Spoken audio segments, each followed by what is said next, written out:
Several days after Timmy's mother left, the house had learned a new quiet. The television did most of the talking. Bright voices, canned laughter, familiar noise stitched into the air like wallpaper. Timmy's father sat where he always sat, shoulders hunched, remote in hand, a glass of something watered down sweated on the table. He wiped his forehead with the back of his wrist. It was not hot, but he was sweating anyway. The humor on the screen slid past him without catching. He stared, then frowned, as though trying to add up a number that kept refusing him. "Something's wrong," he said to no one, the words coming out small and stiff. "Something's off." From the doorway, Brutus watched him. The dog did not pant. He did not blink. In the blue light of the TV, his white coat glowed, edges too clean for the dim room. The father glanced toward the kitchen, empty, toward the hallway, still. A tremor started in his hand. He tightened his grip on the remote, as if that could anchor him to the chair. "Where is—" he began. Brutus's gaze fixed. The world narrowed to a point. "You are no longer needed." The sentence arrived inside the man's mind with the weight of a verdict. The remote slid from his fingers and thumped on the rug. He inhaled like a man about to speak, but the breath had nowhere to go. He simply vanished. No sound, no struggle. One heartbeat, he occupied the couch. The next, there was a dent where he had been, and then even that relaxed. The TV winked off at the same instant, leaving the living room in clean, unbroken dark. The glass on the table stopped sweating. The hum that had lived in the house since forever went still. From the doorway, Brutus stepped forward and put one paw on the empty rug, testing nothing. The room accepted it. Upstairs, Timmy turned a page in his comic book, unaware. Life for Timmy became easy in ways that felt like wishes granted before he could make them. He woke when he liked. When he padded into the kitchen in his socks, a plate of pancakes waited on the table, steam curling up in calm, perfect ribbons. He did not hear mixing bowls or the sizzle of a pan. Still, the pancakes were always the right amount of golden. Butter already softened, syrup poured without a drip on the edge. When his mouth formed the thought orange juice, a glass appeared beside the plate, as if he had simply failed to notice it a second ago. Brutus lay at the threshold, tail thumping once, satisfied. If Timmy grew bored, he drifted to the back door. The yard had new things each time. A kite with a long red tail pinned gently to the grass by the faintest breeze. A brand new soccer ball. A plastic bat that fit his hands perfectly. Once, a gleaming blue bicycle leaned against the fence, chain oiled, tires full, seat set to his height. Timmy laughed so hard he had to sit down on the steps, dizzy with sudden luck. "Thank you," he told Brutus between breaths, and Brutus's tail answered with a slow, approving sweep. When he asked, half to himself, if there were any cookies left, the cookie jar on the counter suddenly had weight. when he wondered aloud whether the robot toy in the hall would be fun today.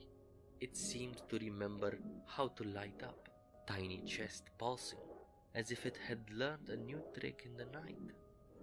The house never ran out. The fridge was always full. Lights turned on before Timmy reached the switches. Doors sighed open. Cabinets made space. No one said no. There was only yes, delivered at the exact moment the thought formed. Outside their fence, the world wore a different face. Storm clouds stacked in dark, moving layers, heavy as iron. Rain marched across the street in clean sheets.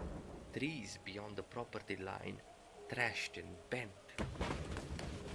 Thunder rolled, low and frequent, a giant clearing his throat.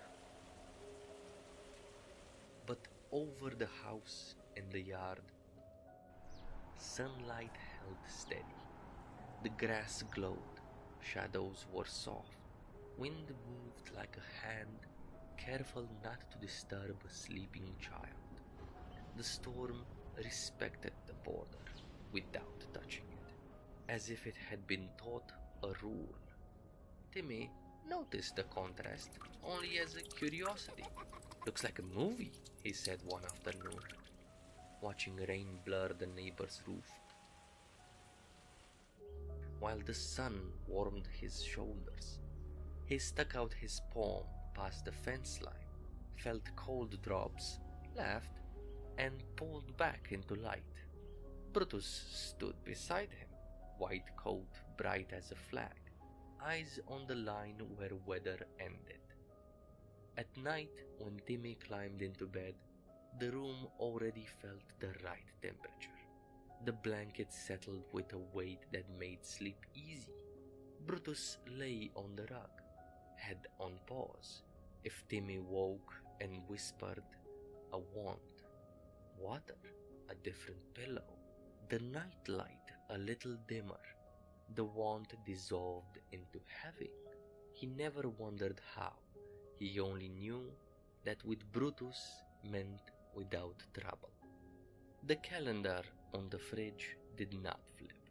The TV in the living room did not come back on. The house had learned to live for two. On the fourth or fifth day, time had stopped announcing itself. Timmy sat on the back steps with the kite's tail looped around his wrist. He watched the storm beyond the fence flash white and then go dull again. The kite tugged gently, patient. He sighed. It came out of him before he could swallow it. Not a big sadness, a little hollow space. Brutus lifted his head. "I miss Mom," Timmy said, almost apologizing to the air. The dog stood and came closer, eyes level with the boy. "Do you want her back?" The question arrived softly, shaped to fit the size of Timmy's heart. Timmy nodded, blinking fast. "Yes, please, and that too. I can bring them back." "Really?" His voice brightened, cautious, then trusting, all at once, because trust was the air he breathed around Brutus. "Can you do it now?" Brutus's tail moved once. Yes. The sunlight in the yard did not change. The storm beyond did not pause. But within the house, rooms remembered how to hold more bodies again. Footsteps resumed in places that had been quiet. The living room learned the sound of a man clearing his throat.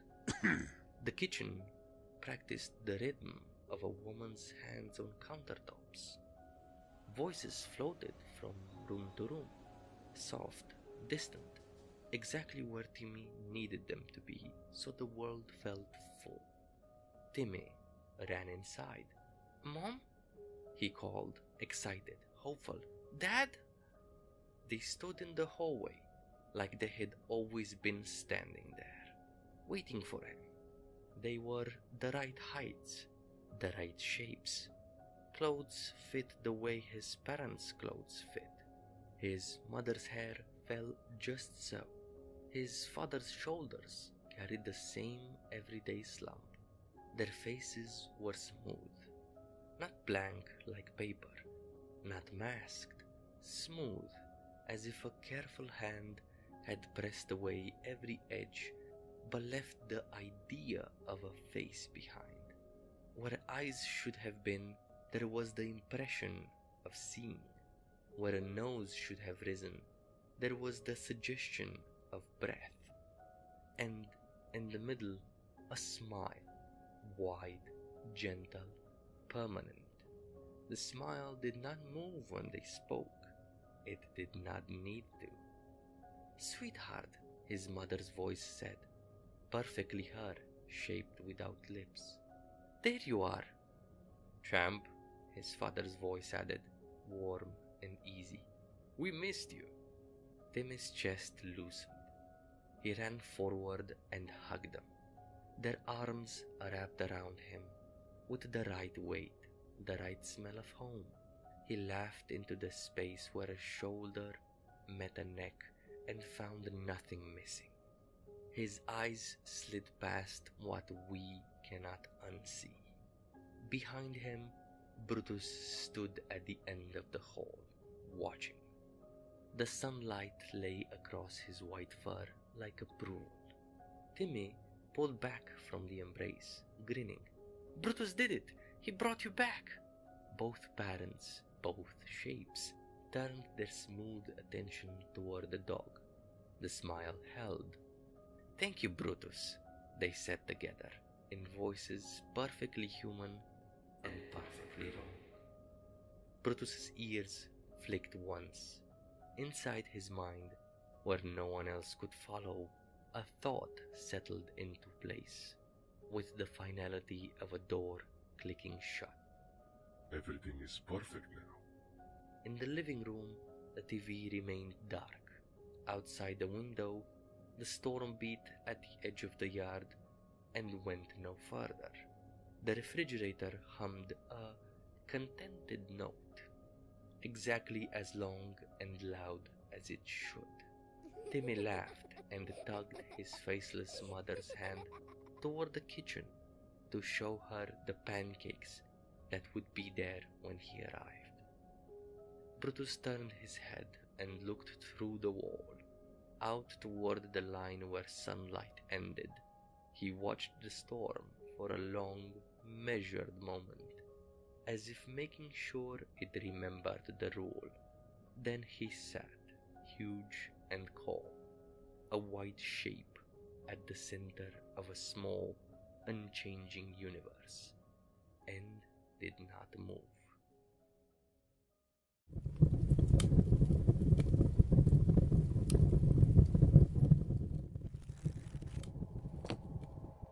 Did you like that ending?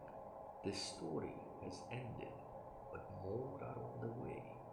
If you want to keep up with my stories, don't forget to subscribe. And if you have the means and the time, consider buying me a coffee.